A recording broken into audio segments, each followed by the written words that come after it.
They are watching us. Right now, somewhere above the Pacific Ocean, above restricted military airspace, above the most classified naval testing grounds on the planet, something is moving that no government on Earth has officially admitted to building.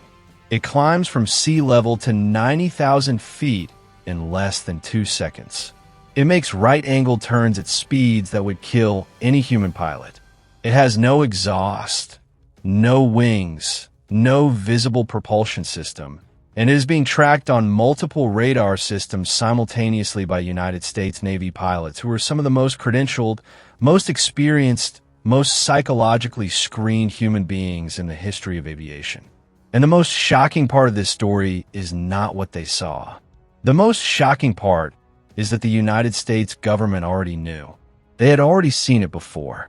They had already filed the reports, classified the data, buried the evidence, and shut down the program that was investigating it. And then, quietly, when they thought no one was paying enough attention, they started a new one. Welcome to Project Blue Book 2.0. Welcome to the story of the Air Force's new UAP task force, the most important and most deliberately hidden intelligence operation in the history of the American military, and the truth they have been dancing around for 70 years. To understand where we are right now, you have to understand where we have been. You have to go back, all the way back to 1947. A wave of unexplained aerial sightings swept across the United States in the summer of that year. And the military knew immediately that whatever these objects were, they could not be explained by conventional aviation.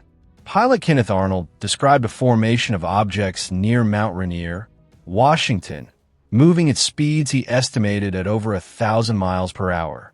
The year was 1947. The fastest jet aircraft in the American inventory could barely touch 600 miles per hour, and that was under ideal conditions with a world-class test pilot at the controls. The military did not dismiss Arnold. They investigated, and when they investigated, they found that hundreds of other credible observers, military personnel, commercial pilots, radar operators, law enforcement officers were reporting the same class of objects across the continental United States. Something was happening in American airspace that the Army Air Forces, which would become the United States Air Force just 2 months later, could not explain. So they created a program. They called it Project Sign, and they staffed it with serious people, intelligence officers, aeronautical engineers, physicists.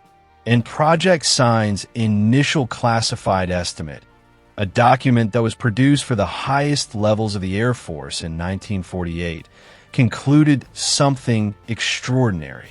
The objects were real. They were structured craft. They were intelligently controlled. And the most likely explanation, based on the evidence available to those analysts in 1948, was that they were not from here. That report, known internally as the estimate of the situation, was sent up the chain of command, and it was rejected. General Hoyt Vandenberg, the Air Force Chief of Staff, ordered it burned. He said the evidence was insufficient to support such a conclusion. But here is what the historians have pieced together in the decades since. The evidence was not insufficient. The evidence was inconvenient.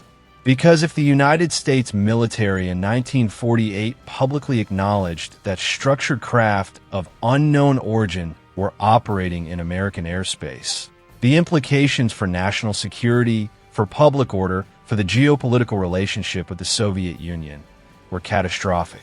So the report was burned, and Project Sign was dissolved, and it was replaced by Project Grudge, which had a very different mission. Project Grudge was not designed to find the truth. Project Grudge was designed to explain it away. This is the pattern. Learn this pattern, because you will see it repeat across 75 years of American military history. Something anomalous happens. Credible witnesses report it. Serious analysts investigate it. The evidence points somewhere that the chain of command cannot allow it to point. And so the program is restructured. The conclusions are buried, the witnesses are discredited, and a new program is created with a new mandate that is really the same mandate dressed in different clothes. Manage the public perception of this phenomenon without ever actually explaining it. Project Grudge became Project Blue Book in 1952, and Blue Book ran for 17 years, until 1969, and in those 17 years, it investigated over 12,000 reported sightings. 701 of them, after exhaustive analysis, remained officially unexplained. 701 cases where trained analysts with access to radar data, pilot testimony, physical evidence could not produce a conventional explanation. And the Air Force's response was to close the program. Not because the mystery was solved, because the mystery was embarrassing. The Condon Report, the University of Colorado study that the Air Force commissioned to give its scientific cover for shutting down Blue Book, was itself compromised from the beginning. Internal documents that surfaced years later showed that the study's director, Edward Condon, had decided his conclusion before the investigation was complete. A memo written by the project coordinator, Robert Lowe, in 1966, before the study had even begun, stated explicitly that the trick would be to describe the project so that it would appear to be a balanced study while the emphasis was on the negative side. The trick, that is the word a senior administrator at a major American university used to describe the methodology of a government-funded scientific investigation into one of the most significant questions in human history. And on the basis of that compromise report, Project Blue Book was officially terminated on December 17, 1969. The Air Force announced that no UAP sighting had ever represented a threat to national security, that there was no evidence of extraterrestrial vehicles, and that continued investigation was not warranted. The investigation was over. The question was closed. And if you believe that the most sophisticated military in the history of human civilization had genuinely looked at this question as hard as they could and genuinely found nothing worth pursuing further, then you were exactly where they needed you to be. Because the investigation was not over. It had just moved somewhere that congressional oversight, journalistic inquiry, and public accountability could not easily reach it. We know this now. We know it because of documents obtained through the Freedom of Information Act, because of testimony from intelligence officials who decided in the final chapters of their careers that the truth was more important than their security clearances, and because of the extraordinary events of 2017 when a bombshell investigation published in the New York Times, the Washington Post, and Politico simultaneously revealed the existence of a program called the Advanced Aerospace Threat Identification Program, the ADIP, which had been operating inside the Defense Intelligence Agency from 2007 to 2012 with a budget of $22 million that was hidden inside the Defense Appropriations Bill by a United States Senator named Harry Reid. The program was run by a career intelligence official named Luis Elizondo. And when Elizondo resigned from the Pentagon in October 2017, he did so with a letter to the Secretary of Defense in which he stated that the phenomenon being investigated posed a genuine national security threat and that the bureaucratic resistance to taking it seriously was, in his words, arresting. Think about what that means. A man who spent his career inside the most secretive intelligence apparatus in human history, who had access to the most classified evidence the American government had collected on this subject, chose to blow the whistle. He did not do it for money. He did not do it for fame. He did it because he believed the American public deserved to know that their government was aware of something operating in their airspace that was beyond the technical capability of any nation on Earth, and that the official response to that awareness was not transparency, not serious scientific inquiry, not a genuine effort to understand what was happening. The official response was to bury it again. But something had shifted. The 2017 revelations came with evidence. They came with gun camera footage from United States Navy F/A-18 Super Hornets footage that had been classified for years and was released only because of the ADIP investigation becoming public. 3 videos. You know them now. The gimbal video, the go fast video, and the Tic Tac video. The Tic Tac video is the one that changed everything, because the Tic Tac video came with a witness who was willing to put his name, his rank, and his 30 years of naval aviation experience behind what he saw.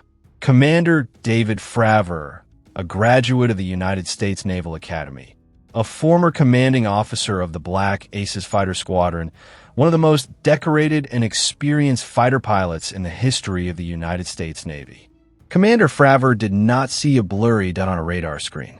He saw it with his own eyes, from the cockpit of his F/18 at close range in broad daylight, over the Pacific Ocean off the coast of San Diego in November 2004.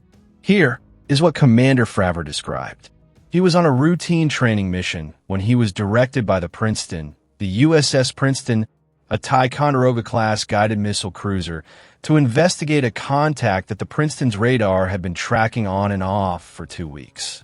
The Princeton, one of the most sophisticated surface combatants in the American fleet, with the most advanced air search radar systems available to the United States Navy at that time, had been watching an object that would descend from above 70,000 feet to approximately 50 feet above the ocean surface, hover for a period, and then ascend again. It had been doing this repeatedly for 2 weeks, and the Princeton's crew had no explanation. When Fravor arrived at the coordinates, he saw the object, white, oval, approximately 40 feet long, no wings, no exhaust, no visible means of propulsion. It was hovering just above the ocean's surface, disturbing the water below it in a pattern that Fravor described as though something was just below the surface. And then, when Fravor descended toward it, it began to respond to his movements. It climbed to meet him. He turned toward it, and it mirrored his turn. And then, in the time it took him to complete a single turn in his aircraft, it was gone. Not gone the way a conventional aircraft goes. Not fading into the distance. Gone. Instantaneously.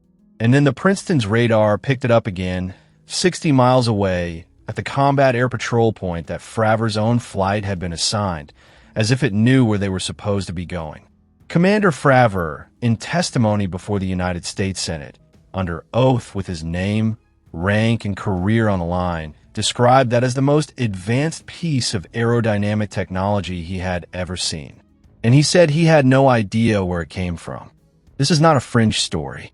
This is not a tabloid headline.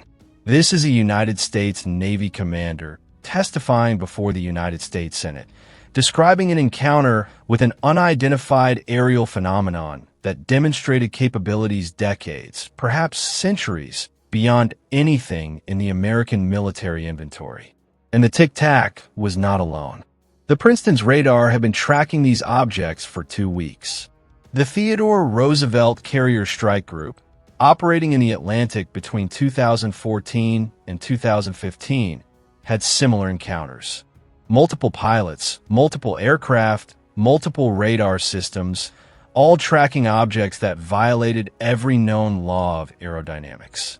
Objects that had no wings, no visible propulsion, could operate in both air and water, could accelerate from a dead stop to supersonic velocities without a sonic boom, and could perform maneuvers that would require their occupants, if there were occupants, to withstand forces of several hundred Gs. The human body loses consciousness at 9 Gs. Modern fighter aircraft are structurally limited to approximately 9 Gs.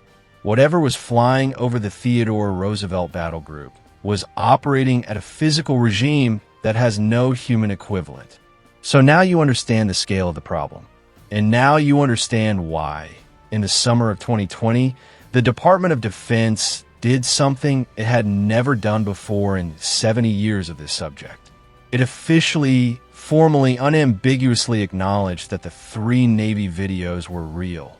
It confirmed that they depicted unidentified aerial phenomena that had not been officially identified, and it established a new office to investigate them.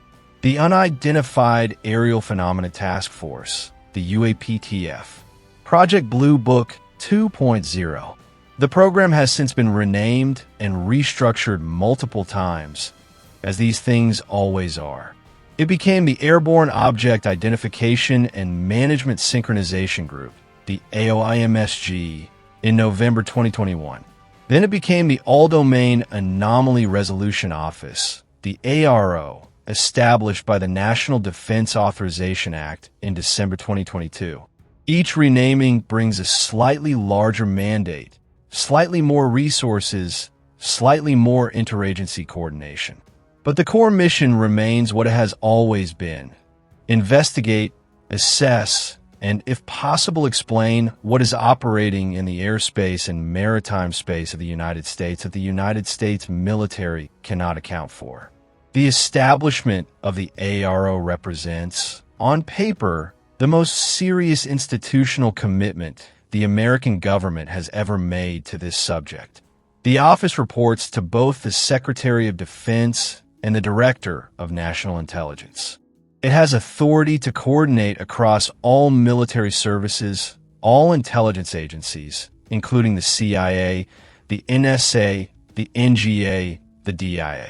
It has a mandate to produce unclassified reports to Congress, which means that for the first time in the history of this subject, elected representatives have a formal, legally mandated mechanism through which they can demand accountability. And they have been demanding it. The congressional hearings on UAPs that have taken place since 2021 have produced some of the most remarkable public testimony in the history of American government. Not because of what has been confirmed, but because of what has been implied, suggested, danced around with the careful language of people who know more than they're allowed to say in a public setting. Senator Marco Rubio, the vice chairman of the Senate Intelligence Committee, said in a 2020 interview that he was more worried about the reports suggesting these craft were manufactured by an adversary than he was about the alternative explanation. Think about what he was saying. A United States senator who serves on the Intelligence Committee, with access to the most classified assessments the government has produced on this subject, was saying that the possibility these objects belong to Russia or China was more concerning to him than the other possibility. He was not ruling out the other possibility. He was ranking his concerns. And if your greater concern is that it is a Russian or Chinese program, it means you have already accepted that the other possibility is real enough to require ranking. Senator Kirsten Gillibrand, who authored the legislation that created the ARO, has spoken publicly about her frustration that agencies across the government appear to be operating with compartmentalized information on this subject and are not sharing it with the new office as required. She has said that the ARO cannot do its job if the information it needs is being held in programs that predate the legislation and are not subject to the same disclosure requirements. This is congressional language for, there are programs that exist outside our oversight, they have information we cannot access, and the people who run them are not complying with the law. That is an extraordinary accusation for a sitting United States senator to make publicly about her own government. And she is not the only one making it. Representative Mike Gallagher, a Marine Corps combat veteran who served on the House Armed Services Committee, has stated that the UAP issue has the potential to be the most consequential discovery in human history, and that the bureaucratic resistance to transparent investigation is itself evidence that something significant is being protected. He has called for a church committee-style investigation, referencing the 1975 Senate investigation that revealed decades of illegal CIA operations as the appropriate model for how Congress should approach this subject. He is asking for an investigation into the investigation. He is saying that the investigative apparatus itself is compromised, that the institutions created to examine this question are themselves part of the machinery of concealment. And when a decorated Marine Corps officer and sitting congressman with top-secret/sensitive compartmented information clearances says that about an American government program, that is not a conspiracy theory. That is testimony. Then came David Grush. In June 2023, David Grush, a former Air Force intelligence officer, a combat veteran of Afghanistan, a recipient of the Intelligence Commendation Medal, the Air Force Meritorious Service Medal, and numerous other decorations, went public with a claim that shook the world. Grush had served as a representative to the UAP task force from both the National Reconnaissance Office and the National Geospatial Intelligence Agency. He had the highest level of security clearances available to a member of the United States military. And in a formal, legally protected whistleblower complaint filed with the Inspector General of the intelligence community, he alleged that the United States government has for decades been in possession of non-human craft and biological material of non-human origin. He did not say he saw it himself. He said he was informed of it through official channels by multiple individuals with first-hand knowledge who have provided him with detailed, corroborated, internally consistent accounts. He said the program responsible for this material operates completely outside congressional oversight, that has been hidden through the use of private defense contractors to insulate it from Freedom of Information Act requests, Inspector General investigations, and congressional inquiries, and that individuals who have attempted to report what they know through proper channels have been subjected to illegal surveillance, unlawful threats, and in some cases, physical intimidation. The Inspector General of the intelligence community reviewed Grush's complaint and made a formal determination that it was credible and urgent. That is a legal determination. Under the Intelligence Community Whistleblower Protection Act, the Inspector General has the authority to make this assessment, and when he makes it, the matter must be referred to the Congressional Intelligence Committees. The Inspector General found the complaint credible. He found it urgent. He referred it to Congress. That is not a footnote in a tabloid story. That is a formal government determination that the claims made by a decorated combat intelligence officer about the existence of a secret UAP program involving non-human materials are credible enough to warrant the highest level of congressional notification. In July 2023, Grush testified before the House Oversight Committee in an open session that was watched live by millions of people around the world. He was joined by Commander David Fravor and retired Navy Commander Ryan Graves, who had led the squadron of pilots who encountered UAPs repeatedly over the Atlantic between 2014 and 2015. Graves testified that his pilots were encountering these objects every day, not occasionally, every day. He said the objects would appear at 60,000 feet, drop to sea level in seconds, and then hover stationary in hurricane-force winds. He said they were present in restricted airspace without authorization. He said they represented a genuine flight safety hazard. And he said that when his pilots reported what they were seeing, they were told in some cases not to report further incidents through official channels, because the stigma attached to UAP reports was damaging to their careers. Graves founded a nonprofit organization to collect UAP reports from commercial and military aviators who feel they cannot report through official channels. In the first year of operation, that organization received reports from hundreds of pilots, credentialed, licensed, professional aviators who are seeing things in the airspace they cannot explain and are afraid to report officially. Now let us talk about what the ARO has actually found, because this is where the story gets both more and less satisfying simultaneously. The office has produced unclassified reports to Congress, as required by law, and those reports have been frustratingly incomplete in a way that mirrors every previous chapter of this story. The first congressionally mandated unclassified report, released in June 2021 and covering 144 incidents reported between 2004 and 2021, concluded that the vast majority of cases could not be explained with available data. It identified 5 potential explanatory categories: airborne clutter, natural atmosphere phenomena, United States government or industry developmental programs, foreign adversary systems, and a 5th category described simply as other. The other category, After 70 years of investigation, involving the most sophisticated intelligence apparatus ever assembled, the official answer for a significant portion of the unexplained cases is other. This is not a conclusion. This is a confession that the question remains open.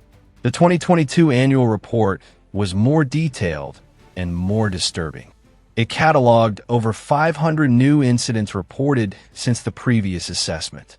It noted that many of the incidents involved objects demonstrating flight characteristics that did not correspond to known aircraft, balloons, or other identified aerial systems. It noted that some objects appeared to demonstrate transmedium capability, meaning they could operate in both atmosphere and ocean without apparent difficulty. It noted that some incidents involved objects that appeared to interfere with aircraft navigation systems and sensors. Interference with military aircraft navigation systems is not a curious scientific puzzle. It is a potential act of electronic warfare. If an unknown object can interfere with the navigation systems of an F/A-18 Super Hornet, it can interfere with the navigation systems of any military aircraft, including nuclear-capable bombers. The national security implications are direct and immediate, and the report acknowledged them. And then the report said that despite having over 500 new cases, the office still lacked the sensor coverage, the analytical tools, and the interagency data sharing protocols necessary to make definitive assessments about most of them. 500 cases. No definitive assessments. The AARO's director, Dr. Sean Kirkpatrick, who served from 2022 to late 2023, gave an interview to Scientific American in which he stated that the office had found no credible evidence of extraterrestrial origin for any of the phenomena they had investigated. He also stated that the office had found no evidence of any secret government program involving non-human materials. He was essentially a public counter to the Grush testimony. And the contrast between his public statements and Grush's whistleblower testimony, which had been found credible by the Intelligence Community Inspector General, created a rupture in public understanding that has never been resolved. Either Kirkpatrick did not have access to all the information Grush described, or Kirkpatrick was not being fully transparent in his public statements, or Grush's sources were wrong. These are the only three possibilities, and none of them are reassuring, because if Kirkpatrick did not have access to all the relevant information, then the AARO is not functioning as mandated. If he was not being fully transparent, then the pattern of managed disclosure continues. And if Grush's sources were wrong, we still have to explain why the Inspector General found the complaint credible and urgent. The congressional battle over UAP transparency intensified significantly in 2023 and 2024. The National Defense Authorization Act for fiscal year 2024 contained language specifically directing the AARO to investigate claims of legacy programs involving non-human craft and materials. This was an extraordinary provision because it essentially codified in law that Congress takes seriously the possibility that such programs exist and believes the AARO should be investigating them. Senate Majority Leader Chuck Schumer championed a UAP Disclosure Act modeled after the JFK Records Act, which would have created an independent review board with the authority to declassify UAP records held across all government agencies and private contractors. The provision was watered down significantly before final passage due to opposition from members of the intelligence community and certain Defense Committee members. But the fact that the Senate Majority Leader was personally championing UAP disclosure legislation tells you everything you need to know about how seriously this subject is now being taken at the highest levels of American government. The Navy's role in this story deserves particular emphasis because it is the Navy, not the Air Force, that has been at the center of the most well-documented encounters of the modern era. This is somewhat counterintuitive given that we're talking about something called Project Blue Book 2.0 and framing it as an Air Force program. But the truth is that the operational data driving the new investigative enterprise has come overwhelmingly from naval aviators and naval radar systems operating in maritime environments. The carrier strike groups operating in the Pacific and Atlantic have been the primary venues for the encounters that drove congressional action. The F/A-18 Super Hornet, which is a Navy aircraft, is the platform for which the most significant gun camera footage has been obtained. The USS Princeton, the USS Nimitz, the USS Theodore Roosevelt, these are Navy ships. And the Navy, to its credit, was the first service to formally update its reporting protocols for UAP encounters. In 2019, establishing a standardized process by which aviators could report encounters without career stigma and without the encounter being dismissed. This is significant. The Navy looked at the evidence its own people were producing and concluded that the stigma-based suppression of UAP reporting was actively harmful to its mission. If your pilots are seeing things they cannot explain and they're not reporting those things because they fear career consequences, then you have a critical intelligence gap. You do not know what is operating in your battle space. For a Navy whose job is to dominate the maritime and aerial environment in whatever theater it is assigned, an unidentified object that can outperform everything in your inventory, that appears and disappears at will, that may be capable of interfering with your sensors, is not a curiosity. It is a threat. The Navy's decision to take this seriously enough to change its reporting culture was driven by the same logic that drives every operational decision in a combat service. You cannot fight what you do not understand, and you cannot understand what you refuse to acknowledge. The Air Force's institutional relationship with this subject is more complicated and more fraught, because the Air Force is the direct institutional heir to Project Blue Book. It spent 17 years publicly investigating UAPs and then publicly concluded there was nothing worth investigating, and that public conclusion has become institutional identity. For the Air Force to fully embrace the new investigative framework is, in a sense, to admit that the conclusion it reached in 1969 was wrong. Not wrong because the data was unavailable. Wrong because the institutional imperative was managed perception rather than honest inquiry. That is a difficult admission for any institution to make, and the Air Force has not made it. Instead, it has allowed the task force architecture to develop within the broader Department of Defense, with the ARO nominally independent of service politics. Even as the Air Force's own pilots continue to produce incident reports that feed the same investigative machinery. The technology assessment dimension of the UAP investigation is perhaps the most unsettling aspect of the entire enterprise, because when serious aerospace engineers and physicists attempt to analyze the observed flight characteristics of the most well-documented UAP encounters and reverse engineer what kind of propulsion or structural technology would be required to produce them, they arrive at conclusions that are either impossibly futuristic or genuinely non-human. The Tic-Tacs observed performance, the instantaneous acceleration, the transmedium operation, the complete absence of any thermal or exhaust signature would require not just incremental advances over current technology, but fundamental breakthroughs in our understanding of inertia, gravity, and the relationship between matter and space-time. These are not engineering problems. They are physics problems. The physics that would allow an object to accelerate from 0 to several thousand miles per hour without producing a sonic boom, without heating the air around it, without any detectable exhaust, is physics that human civilization has not yet discovered, and the objects demonstrating this physics have been operating in American airspace since at least 1947.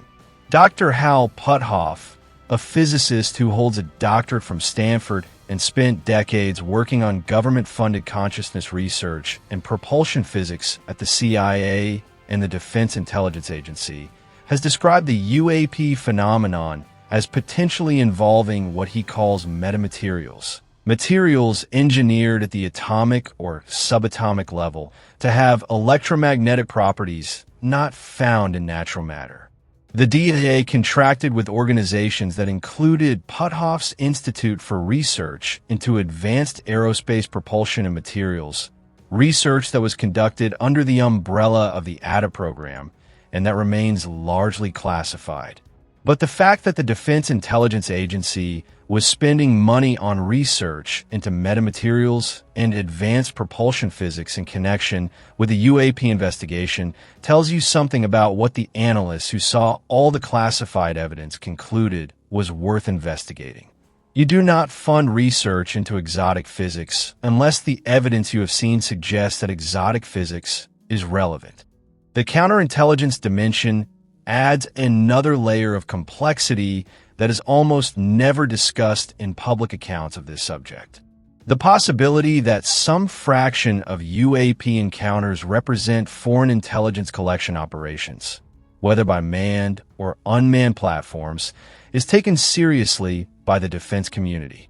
The fact that these encounters cluster heavily around military installations, carrier strike group operating areas, and nuclear facilities is not lost on the people who analyze them.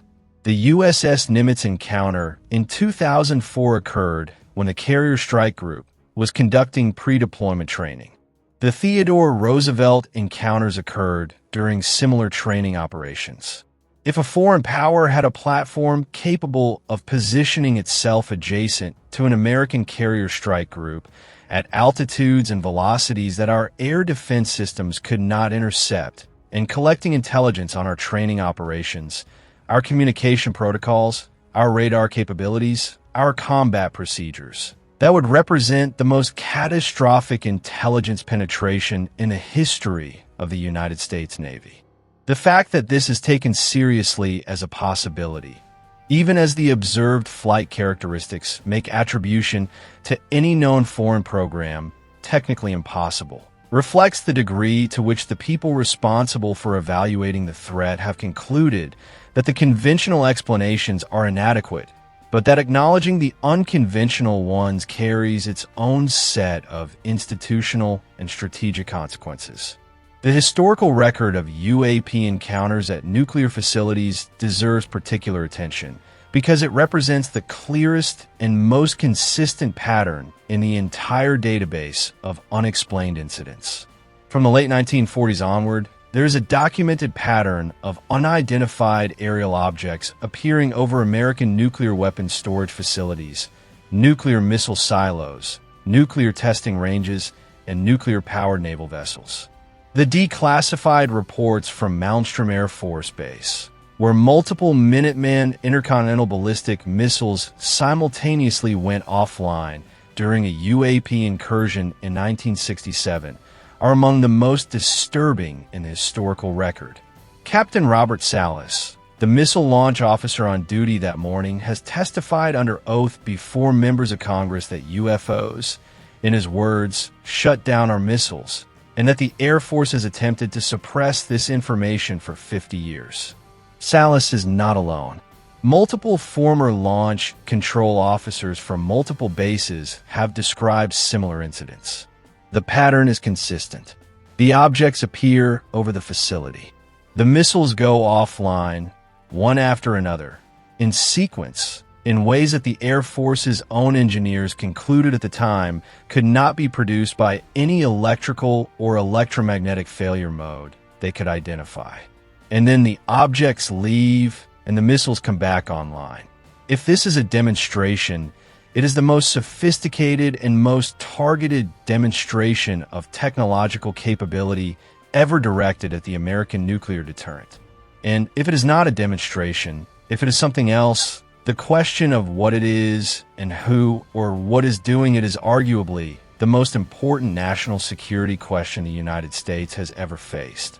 Former Senator Harry Reid, the man who secured the $22 million in black budget funding that created the ATA program, gave an interview before his death in which he stated that he believed the United States government had information about UAPs that it was not sharing with the American people, and that the information being withheld went beyond what had been publicly acknowledged even after the 2017 revelations.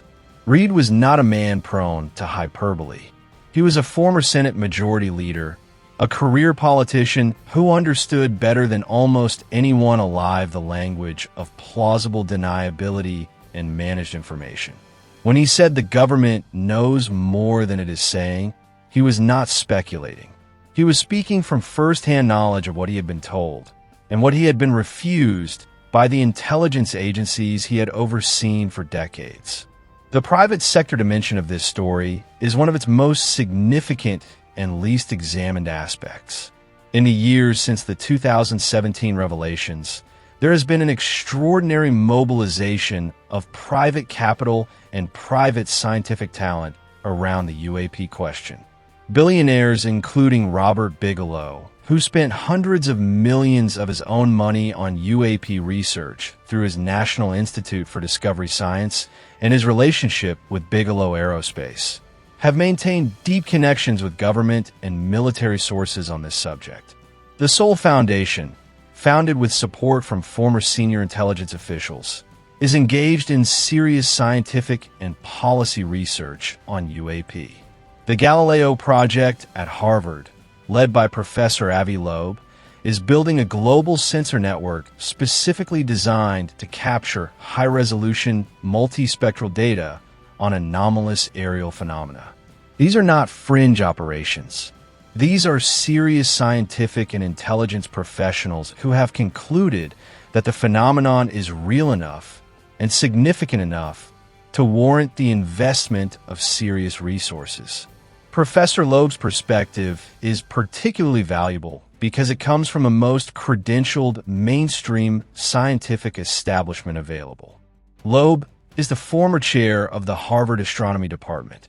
He is one of the most cited astrophysicists in the world, and he has staked his reputation on the argument that the scientific community's reflexive dismissal of the UAP phenomenon as unworthy of serious inquiry is itself a form of intellectual cowardice.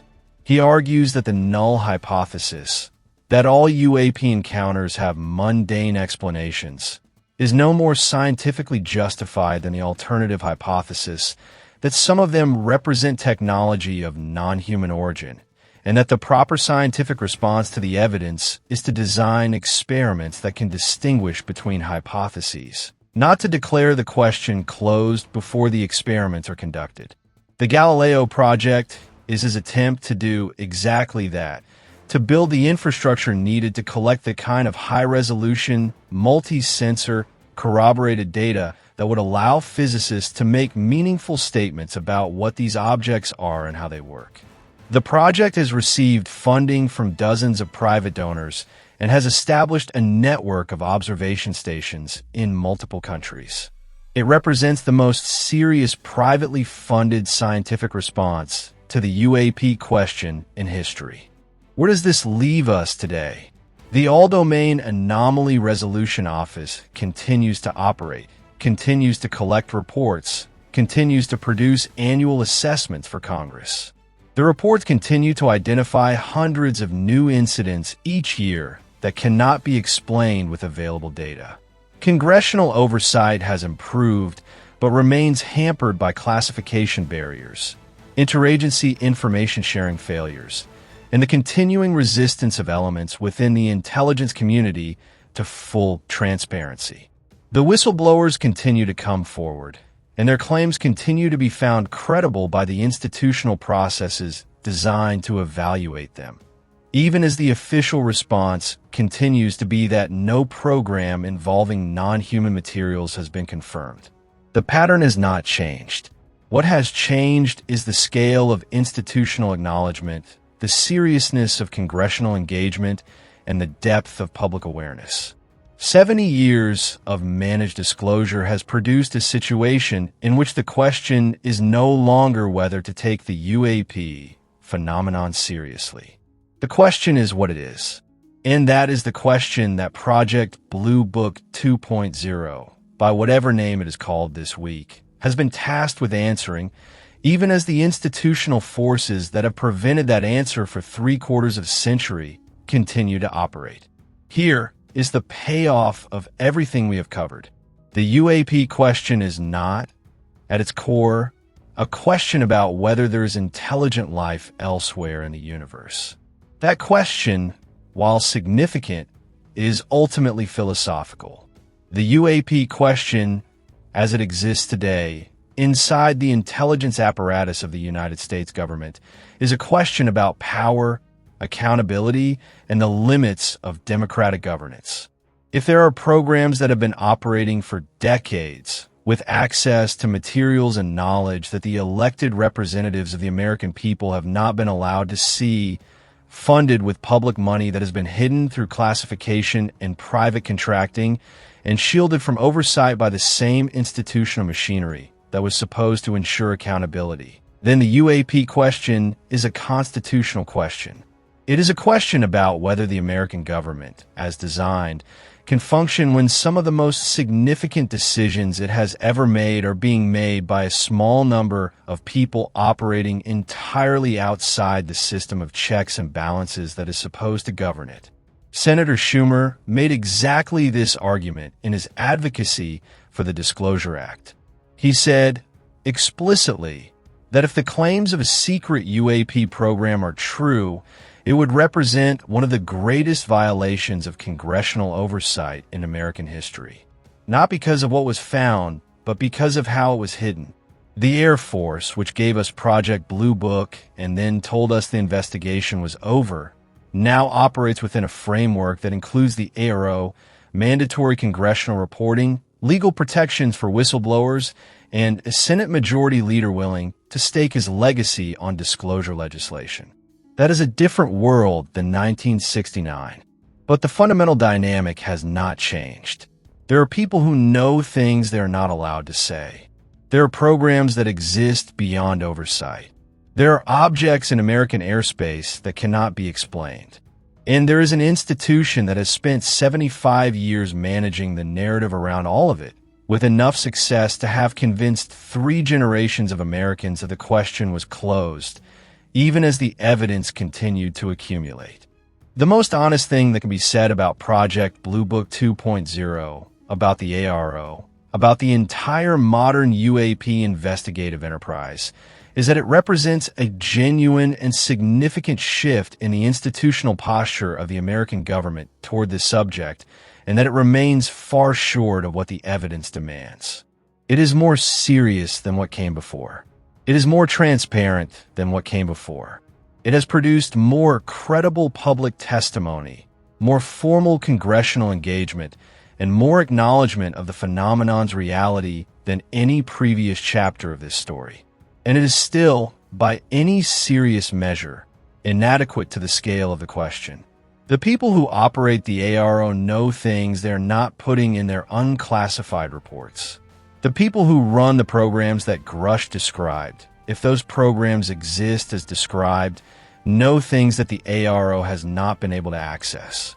And somewhere, in a classification compartment that congressional oversight has not yet penetrated, there may be answers to the questions that have been driving this investigation since Kenneth Arnold looked out the window of his plane over Mount Rainier in 1947 and saw something he could not explain. The question that should be keeping every informed citizen awake at night is not whether UAPs are real. The Navy has already answered that. The question is not whether the government has information it is not sharing. Harry Reid, Chuck Schumer, and the Inspector General of the intelligence community have already answered that. The question is not even whether the phenomenon represents a genuine national security concern. The pilots and the radar operators and the nuclear missile officers have already answered that. The real question, the one that Project Blue Book 2.0 may or may not be equipped to answer, is this. After 75 years of the most extraordinary intelligence operation in American history, an operation designed not to reveal the truth, but to manage its revelation, are the institutions of American democracy strong enough to finally demand and receive the answer? The Air Force closed its investigation in 1969 and told the world the mystery was solved. The mystery was not solved. It was hidden. And everything that has happened since, every credible witness, every declassified document, every congressional hearing, every whistleblower complaint, every encrypted conversation between senators and intelligence directors, every unclassified report that describes hundreds of unexplained incidents without explaining any of them, has been the mystery refusing to stay hidden. The truth does not disappear because someone decides to stop looking for it. It waits, and it waits, and eventually, the weight of it becomes more than even the most sophisticated machinery of concealment can bear. We are at that moment. We're living through it right now. The machinery is straining. The witnesses are speaking.